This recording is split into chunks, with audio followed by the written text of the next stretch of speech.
When I lost my vision, I didn't think that there was any hope of me being able to do anything. I came to this because to prove to myself that I can still do anything, even without vision. So Team River Runner is probably the largest adaptive paddling program in the nation. One of our main programs is the out of sight, meaning they're visually impaired. I mean, rapids aren't a joke, and when you can't see, they're definitely not a joke. When I came out of the water, he would say something simple and something I loved: breathe. I'm like, all right, my head's out of the water, I can breathe. He was like, let's do this. I'm ready for it. We can do this together. Me fighting the puzzle of the water as an individual, even though somebody's guiding me, it's up to me and my power and my brain to get me through it. And I like the challenge. I like it. I'm on my own in the water. They're there and they're getting me close, but I've got to fight those paddles. I got to fight the wave. It is very empowering to them. It gives them independence again. And myself, though, it also gives me a purpose to help my fellow veterans. We protected this country, now we're protecting each other and helping each other out. Welcome to the Paddle and Portage podcast. A friend of Paddle and Portage, Chelsea DeWeese, lives in the small town of Gardner, Montana. Gardner is the north entrance to Yellowstone Park, and Chelsea's written a couple of articles for Paddle and Portage over the past couple of years. Chelsea is a journalist who I, Joe Fredericks, happened to meet at the University of Montana in early 2000s. Both graduated from the School of Journalism at the University of Montana.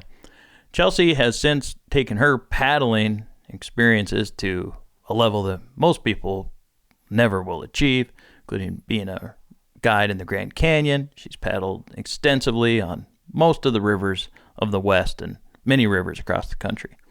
Chelsea reached out in the spring to Paddle and Portage and said, I am familiar with a group known as Team River Runner, an organization, and they're coming to Gardner, my hometown, Chelsea says, where she's now running the local business, a motel right on the edge of the national park. She says, it's a unique story, and you're invited to come. And so, headed west this summer was none other than P&P's and Baxley. As I exited westbound Interstate 90 at Livingston, Montana, turning south and entering what's known as Paradise Valley, as I snake along the Yellowstone River, the contrast between the high peaks above and relatively flat expanse of plains on the valley floor churned my belly with excitement and anticipation for what's to come. Though the road leads to the northern entrance of Yellowstone National Park, I will stop just short, in the town of Gardner. There I will meet up with a group called Team River Runner. I met the group leader, Celian Gonzalez, on Zoom about a month ago. Her invitation was simple. Join her and her group of guides as they teach whitewater paddling on the Yellowstone River. But I didn't drive 19 hours for a standard whitewater clinic. Every single person involved in this group is a military veteran, and every participant here to learn is visually impaired. If this sounds unusual, that's because it is. Introduce yourself. My name is Celian Gonzalez. I go by Cel or Mama Cel or Seal within the Team River Runner community, and I'm a U.S. Air Force veteran. I did 10 years active duty and about 10 years as a DoD employee. And I found Team River Runner in 2016. I started as a participant and then fell in love with it. And now I'm leading some of the clinics, especially the out-of-sight clinics. Team River Runner is probably the largest adaptive paddling program in the nation. And we address any disabilities, whether it's an amputee or paraplegic, but one of our main programs is the out of sight, meaning they're visually impaired. and and our motto is butts and boats. So we get all these people in a boat. We don't care which boat, but it's, we just get them paddling.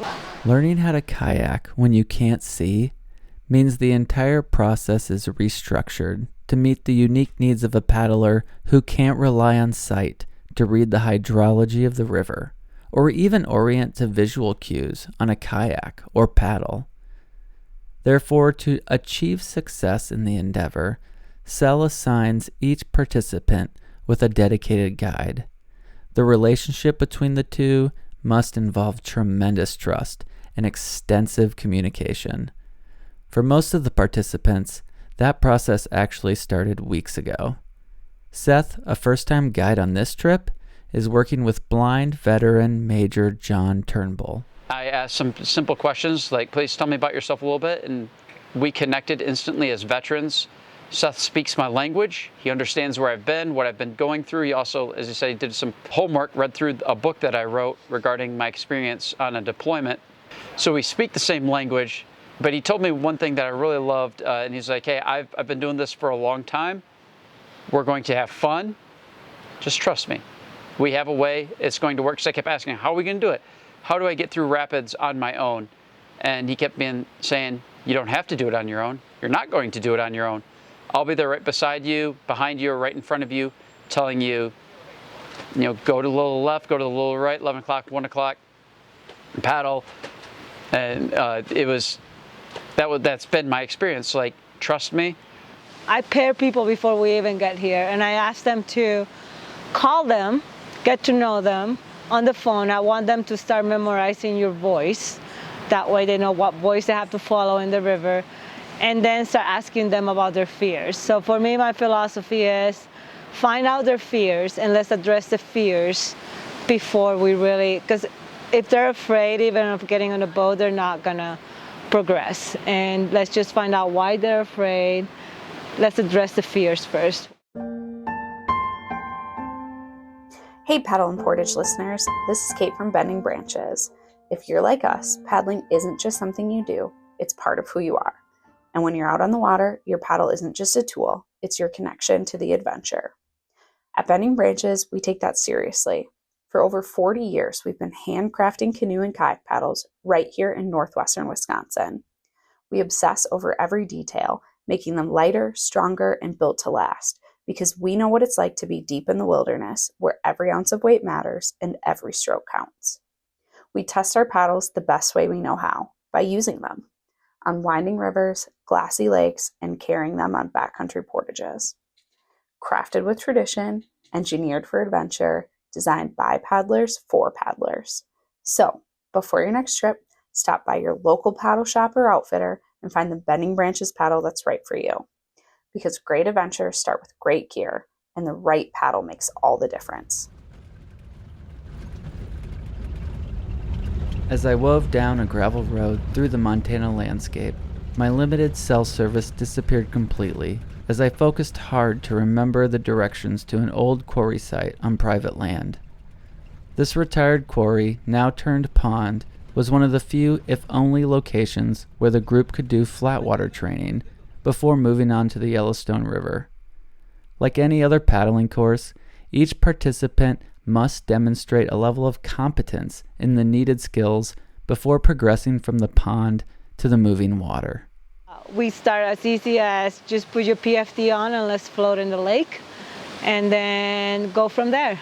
Most kayakers know we'll introduce the wet exit, how to get out of the boat, flat water skills, let them feel the boat spinning if they have to, edging and whatever else, and then let's find out what their fears are. So getting on a smooth water, a pond, after being introduced to this is what the kayak is, this is how you hold your paddle, to the point where Seth showed, we did a thing where he put a wire underneath where my hand would go always, so I could grab the paddle, find out where my hands go, and it was perfect. We did wet exits a couple of times the first day, and then the second day when we first met you, he was like, all right, we have to demonstrate. It was where I hang on to after an exit, I hang on to the back swimming. I hang on to the back of his kayak. and we get up to the beach. And as we'd walked out, we discussed it. We're like, hey, do we want to just start putting stuff together? I mean, real world scenario, like when would I have to get on the back of your kayak? Well, after I got dumped out of my kayak, which would be after my kayak flipped over. So why don't we paddle out, let me roll, I'll do my wet exit. So we're demonstrating, increasing confidence in our equipment and in our skills. And then I'll get on the back of your kayak and go and breathe. Breathe. All right. Yeah. I'm coming up over to your right side. All right. Grab handle. Yeah. There's the back. Perfect. I'll grab your bottom. Now that's good. Push. Yeah, there we are. That is it. Good job. That was clean. We just kept putting these things together, and it continued to increase my confidence to, after we'd completed that, they said, let's try some Class 2 rapids, and let's do it. Another visually impaired participant, Brad, was paired with Cohen, his guide. Brad shared a similar experience to John when learning on the flat water. For both, it took significant support from the guide and immense personal strength to manage the feelings associated with the experience. Give me an overview of that. So day one, I couldn't even do a water exit. I could not get myself to go underwater to get myself out of the kayak. For me, it was the trust thing, I think, that I had to trust somebody. I mean, because you're in a boat, right, with the, I don't know what it's covered, the cover. Spray skirt. The spray skirt, thank you. The spray skirt's over it, and they just flip you upside down. You flip yourself upside down, and you have to figure out, you want to panic, and that was my issue. I panicked. I was panicking. I didn't realize, and then one time when I finally got it, I went under and I just relaxed, and I realized where I was at, and I was like, I'm okay. They're not gonna let me die, right? Mm-hmm. And I just did it. You unlatch the spray skirt and you kick out. And So once they get that empowerment of knowing that they can get out of their boat, like then I know, okay, if they flip, I'll just wait for their head to pop out and we'll go pick them up and we'll worry about the boat later. But I just want to make sure that they know how to get out, and then we deal with the situation. Most of our visually impaired have really good hearing because their hearing has overcome their lack of vision. So I want them to memorize that voice because sometimes we go in different pods and there's different guides. So I want them to know which voice they need to follow. So that becomes their beacon in front of them. We're gonna turn upstream at about 1 o'clock. So just follow me out. Follow me out. Right here, turn upstream. Turn upstream. Turn upstream. Left, left, left, left, left, left. More left, more left, more left. More left. Perfect. Right there. Right there. Okay. Keep coming. Keep paddling. Forward stroke. Forward stroke. Forward stroke. Okay. Now lean. So he stays about 1 or 2 both lengths ahead of me, and he will just give commands every once in a while. He'll to the right, to the left. And the more anxious his voice sounds, the more quickly I know to paddle harder. So basically it's just off of, I luckily have enough vision left to follow his bright pink boat. But the commands that he gives, it lets me know, okay, right, left, here we go, turn, you know what I mean? And use your hips more. And it's, so basically it's all just commands, and I try to mimic as much as I can what he does.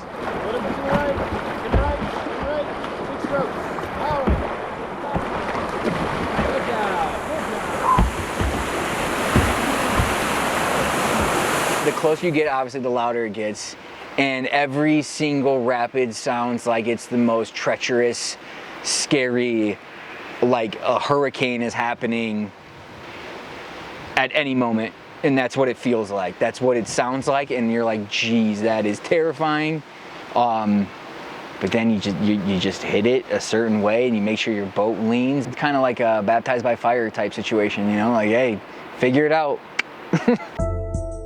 Hi, I'm Laura Mullen, co-founder of Bent Paddle Brewing Company in Duluth, Minnesota. Here at Ben Paddle, we make quality craft beer and hemp cannabis beverages from the clean water of Lake Superior. On your way up to the BWCA, be sure to check out our Lincoln Park Craft District tap room to get a stainless steel or growler to go, or find Ben Paddle at restaurants, bars, and liquor stores throughout Minnesota. Let Ben Paddle be the bridge that lets good memories and conversation flow while you're reflecting on the perfect campsite or the splendidness of the Northern Lights. For more info, visit benpaddlebrewing.com or check us out on Facebook or Instagram. Cheers!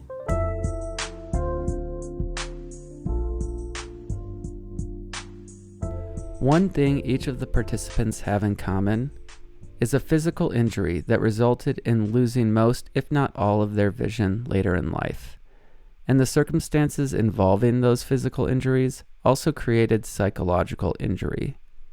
Both types of injuries and the related post-traumatic stress means that the physical and mental effort in learning to paddle whitewater is significant. But so is the possibility of reward. This couldn't be more true for Jeremy, who nearly lost his life when in the depths of what he called the dark place. Because then you end up in that dark place. That dark place is why I ended up shooting myself in the head, because I got in that dark place. And now that's why I always tell people, man, you got to get out of the dark and get into the light. It's so important to get out of that house, get out of that woe is me, why me, and get out and get your fight going. Go get out in the sunlight. Let's go out and do something. So if I can get out here as a blind person and push my limits, why can't you? Why can't you get out of the house and come fight with me? Why can't we go pick up this fight that's fighting for us instead of other people, and fight for our sanity, our healing, and our joy to come back? My confidence went from, okay, I can survive this, to I got this. And that's just from still having a little bit of faith in me to say, hey, I think you got it. Once I heard that, I'm good. Because now somebody else believes in me, and they're going, you're okay. And I'm like, well, if they think I'm okay, I must be okay. Let's go try this. Yeah. Little simple words of encouragement click that brain into, I'm not in survival mode, I'm into let's go get this done mode. And that's where my switch went when Sel talked to me today. Got it. She goes, you may swim, be prepared for it. And if you don't swim, you did good. And I was like, okay. She goes, if you swim and you get cold, I'll pull you out and put you in a boat. Don't worry about it. I said, okay, let's go.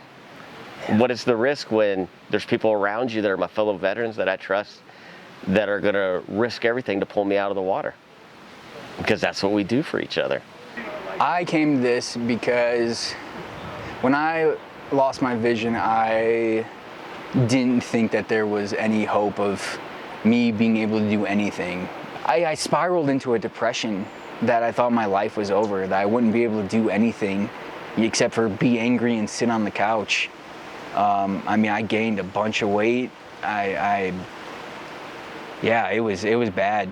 I felt sorry for myself, and having the background I do with the Marine Corps, it kind of sucks, because I went from being somebody who people looked up to wow, a Marine, to, oh, I feel so bad for him. So I think for a long time I didn't really know who I was, and I really had to find myself. After the depression and everything, after all that, I just decided, why not? And I came to this because to prove to myself that I can still do anything, even without vision. Losing my vision has truly pushed me to my limits. It's shown me that I can do way more than I ever imagined. To just be able to be on the water and just go. Yeah. Fear or not, I'm free, man, and that's what it's about. Even if it's scary. Even if it's scary. It's freeing, man. I think that's why I do these things. It's freeing. I'm Major Jonathan Turnbull, United States Army retired.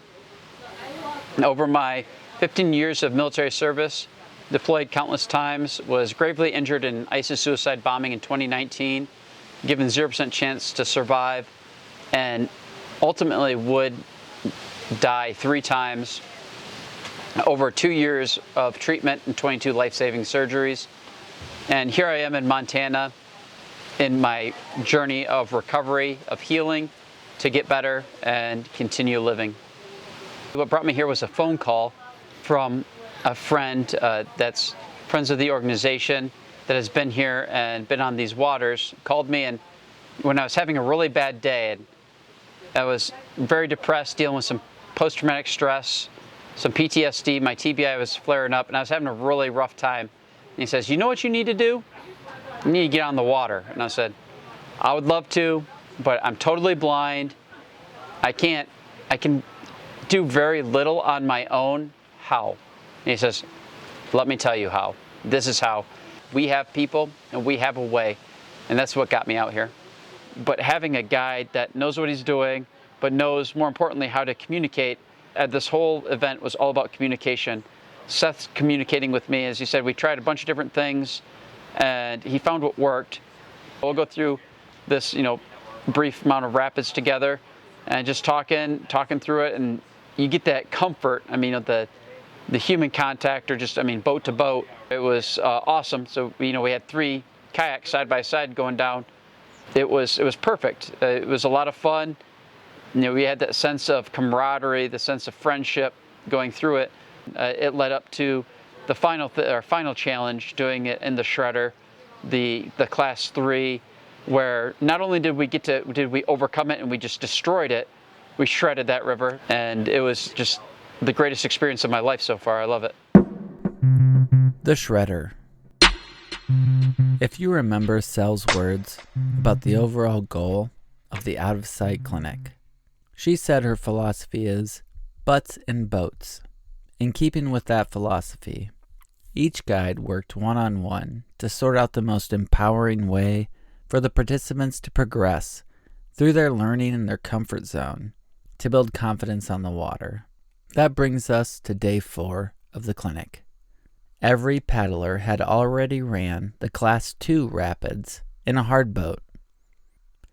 In order to progress to more challenging water, the guides worked with each participant to find the right craft to tackle the next goal, the Class 3 rapids of the town run. John and Seth settled on a craft called the Shredder, also known as a paddle cat. It's a small, inflatable, and maneuverable whitewater craft designed so that the two could sit side by side, combining the agility of a kayak with the stability of a raft. It was the perfect craft for the duo to take on more challenging rapids. Brad, in his excitement for adventure and novelty, joined another participant and guide in a more traditional paddle raft. And Jeremy, well, he decided he was ready to tackle the Class 3 water in his hard boat, with the support of his guide Mason and Sel, the team leader, running safety. All right, when we get up here, try to stay behind me as we go through these. We're gonna punch like 2 or 3 waves, and then we're gonna work left just a little bit. Got it. Follow, then head left. Good angle. We're gonna go straight through him. Nice aggressive posture. First day he was fearless. I'm like, oh, he's gonna high shield the whole thing. And he went down 3 days into this clinic, Class 3 rapids today, and he crushed it. All right, we're going straight through it. Let's go. All right, keep on driving as we punch it. Let's go. Yeah, come on, let's get it.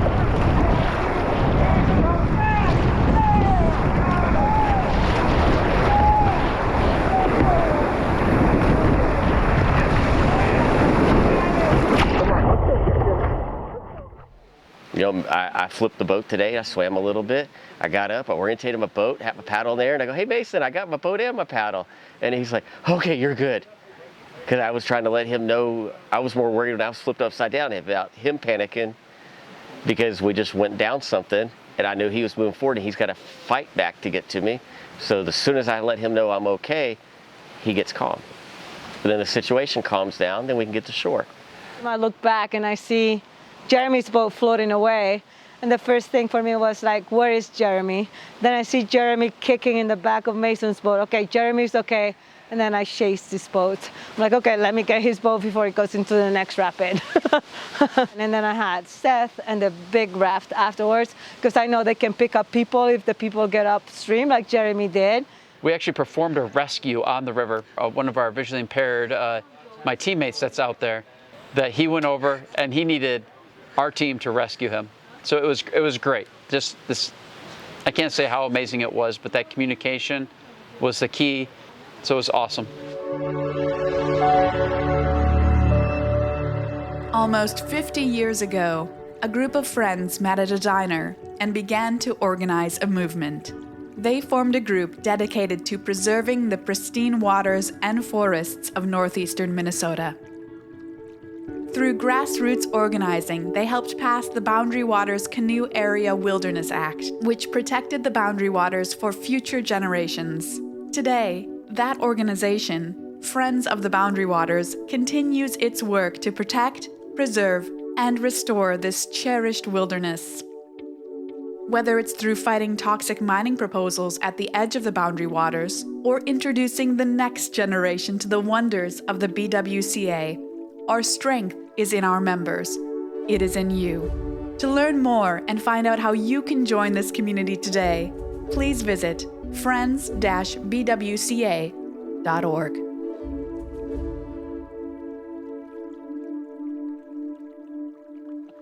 I know every single one of my guys, and I know every single of their stories. And I know that this heals them too. So Yeah.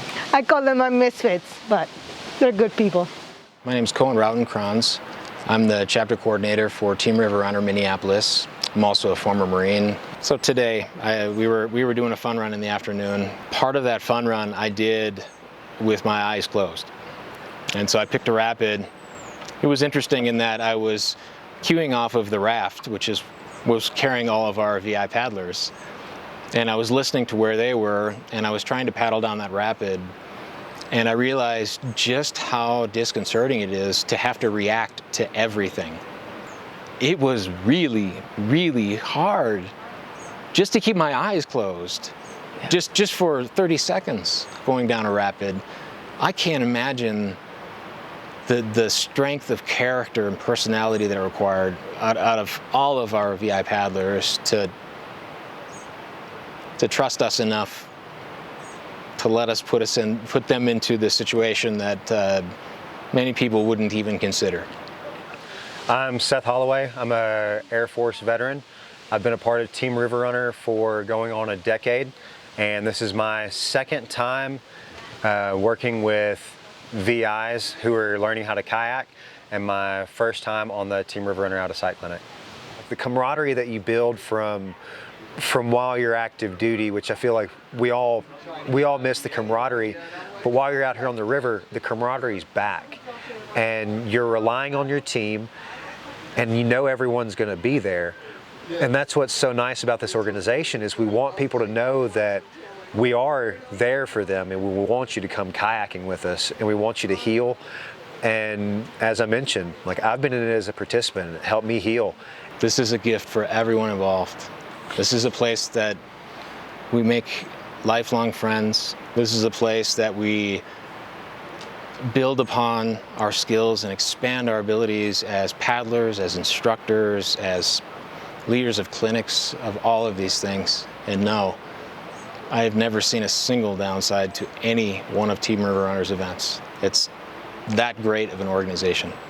What happens off the water is almost sometimes more important than what happens in the water. People get to start trusting each other.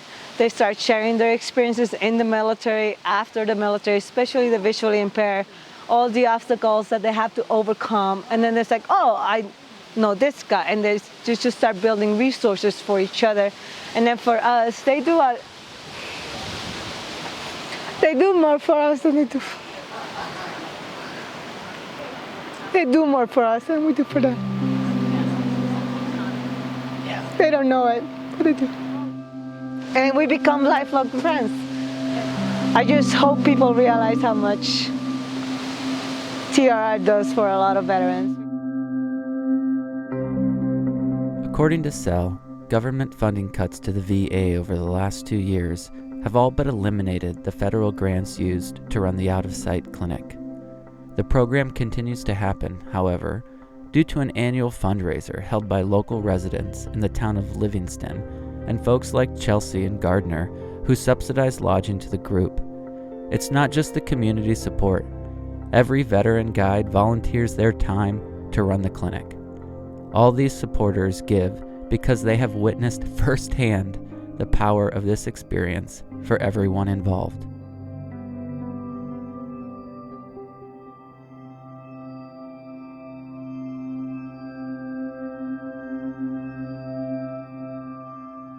I want to give a major shout out and say thank you to Cell with Team River Runner, all the guides, Team River Runner as an organization, such an important place for getting people connected to life and water and adventure. Team River Runner was tremendous communication with Cell in particular, and just thank you to them for making this episode possible, including Paddle and Portage in this experience. Shout out again to Chelsea from the Yellowstone Motel, and just Chelsea DeWeese's experience with paddling and connection with people all over this vast sea and network of paddlers across this country. Want to say thanks to you, the listener, for helping us be able to share these stories. It's so important that Paddle and Portage has the support of our listeners on our platform, which is at paddleandportage.com. If you appreciate this type of content and these stories that we're able to share from places like the Yellowstone River, Yellowstone area, Frank Church, the Boundary Waters, of course, Lake Superior, all these places that we have gone in 2025 with your support. So check us out at paddleandportage.com. There's a subscription tab, membership tab, and it all goes to support the work we do here on the podcast. And if you're a longtime listener, or maybe this is one of the first episodes you've discovered, let us know. Send me an email too, joe@paddleandportage.com. It's all about connection, and that's how we share these types of stories. That's how we heard from Chelsea, and then heard from Cell, and how this all happened. So it's all through connection and communication. And as we heard from the veterans on this episode, if you are a veteran and want to connect with Team River Runner, we cannot say enough good things about the organization, and they'd love to hear from you, or if you have a family member or a friend, anybody that you think might be a good fit to experience something like an adventure that we heard today, and all of that connection and purpose that comes from a trip and an experience like this. Team River Runner, we'll have links here to go along with the episode, so a lot of ways to find them. And thank you for listening. Thanks again to Team River Runner in particular.